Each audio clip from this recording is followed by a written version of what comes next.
Hello, my name is Emma DeBruin, and I'm a senior double majoring in physics and astrophysics. I work under Professor Michael Coughlin, and my research is on optimizing his gravitational wave search pipeline, A-frame.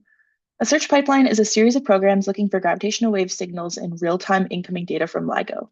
Gravitational waves are distortions in space-time that are caused by accelerating objects, and LIGO signals come from colliding massive objects like black holes and neutron stars. These objects are the only things currently detectable by gravitational wave detectors, since signal strength is proportional to the masses of the objects involved. And the first gravitational wave signal detected came from two colliding black holes that are both 33 times the mass of the sun, to give you some idea of scale. A-frame is different from traditional search pipelines because it doesn't use match filtering, which is a process that uses a waveform template and runs it along the output data, looking for places where the signal to noise ratio, or SNR, peaks. SNR is essentially the likelihood of there being a real signal there, since it compares the strength of the signal to the background noise. In general, an SNR above 8 is good for gravitational wave signals, since that means the signal is 8 times stronger than the background noise. A-frame instead uses a machine learning architecture called ResNet architecture, which is putting the time series data through several machine learning layers to look for signals.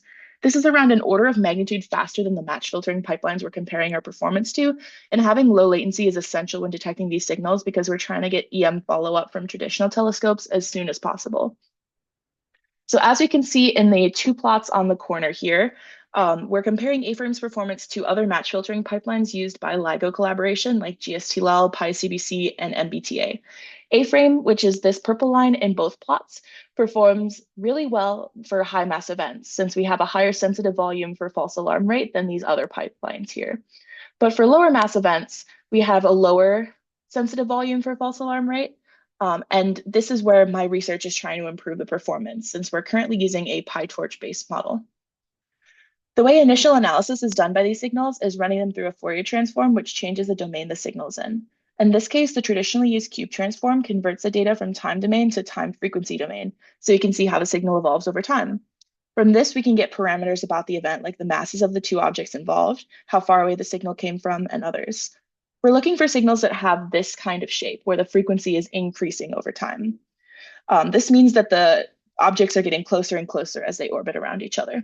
The QP transform is a variation on the Q transform that introduces a new parameter P, and this new parameter helps reduce detector noise in the signal and emphasizes signals that increase in frequency over time, which we call chirps. And as you can see when comparing these two plots right here, this top one uses the QP transform and this bottom one uses the traditional Q transform. And we can see this looks a lot sharper and a lot cleaner, so this is promising.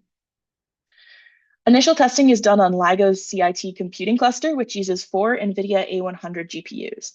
Since this transform is used in the context of a search pipeline, I'm varying the number of parameters used since many different shapes of template waveform could be used initially before refining the template when an actual signal is found.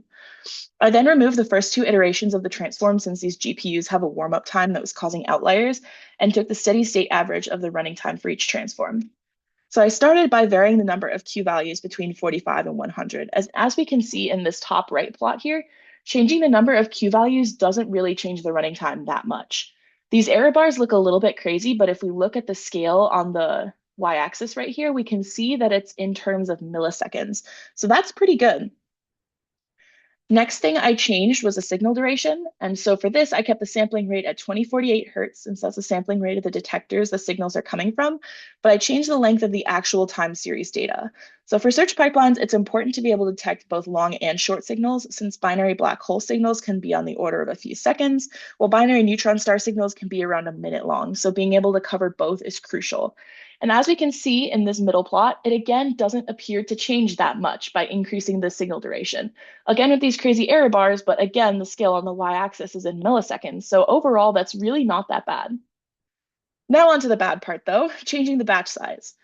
Batch size is essentially the number of samples that are going through your network at any given time. So again, we want to be able to have a range. And in this case, we want to get up to a batch size of 2048, since again, that's a sampling rate of the data.